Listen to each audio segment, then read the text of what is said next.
Oras na nakatakda para sa lahat ng gawain dito sa mundo. May oras ng pagsilang at may oras ng kamatayan.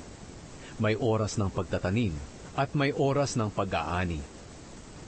May oras ng pagpatay at may oras ng pagpapagaling. May oras ng pagsira at may oras ng pagpapatayo. May oras ng pagluha at may oras ng pagtawa. May oras ng pagluluksa at may oras ng pagdiriwang.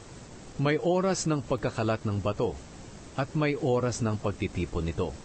May oras ng pagsasama at may oras ng paghihiwalay. May oras ng paghahanap at may oras ng paghinto ng paghahanap. May oras ng pagtatago at may oras ng pagtatapon. May oras ng pagpunit at may oras ng pagtahi. May oras ng pagtahimik at may oras ng pagsasalita. May oras ng pagmamahal at may oras ng pagkagalit. May oras ng digmaan at may oras ng kapayapaan. Kung ang mga oras na ito ay itinakda na ng Diyos, ano ngayon ang kabuluhan ng pagsisikap ng tao? Nakita ko ang mga gawaing itinakda ng Diyos para sa tao. At lahat ng ito ay itinadhana ng Diyos na mangyari sa takdang panahon. Binigyan niya tayo ng pagnanais na malaman ang hinaharap, pero hindi talaga natin mauunawaan ang mga ginawa niya mula noong simula hanggang wakas. Naisip ko na walang pinakamabuting gawin ng tao kundi magsaya at gumawa ng mabuti habang nabubuhay.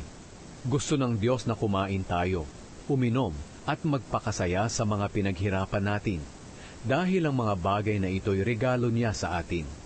Alam ko ang lahat ng ginagawa ng Diyos ay magpapatuloy magpakailanman, at wala tayong maaaring idagdag o ibawas dito. Ginagawa ito ng Diyos para magkaroon tayo ng paggalang sa Kanya.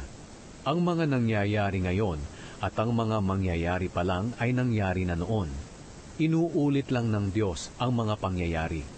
Nakita ko rin na ang kasamaan ang naghahari rito sa mundo, sa halip na katarungan at katuwiran. Sinabi ko sa sarili ko, hahatulan ng Diyos ang matutuwid at masasamang tao, dahil may itinakda siyang oras sa lahat ng bagay. Sinusubok ng Diyos ang mga tao para ipakita sa kanila na tulad sila ng mga hayop. Ang kapalaran ng tao ay tulad ng sa hayop. Pareho silang mamamatay. Pareho silang may hininga. Kaya walang inilamang ang tao sa hayop. Talagang walang kabuluhan ang lahat. Iisa lang ang patutunguhan ng lahat. Lahat ay nagmula sa lupa, at sa lupa rin babalik. Sino ang nakakaalam kung ang espiritu ng tao'y umaakyat sa itaas, at ang espiritu ng hayop ay bumababa sa ilalim ng lupa? Kaya naisip ko na ang pinakamabuting gawin ng tao ay magpakasaya sa pinaghirapan niya, dahil para sa kanya iyon.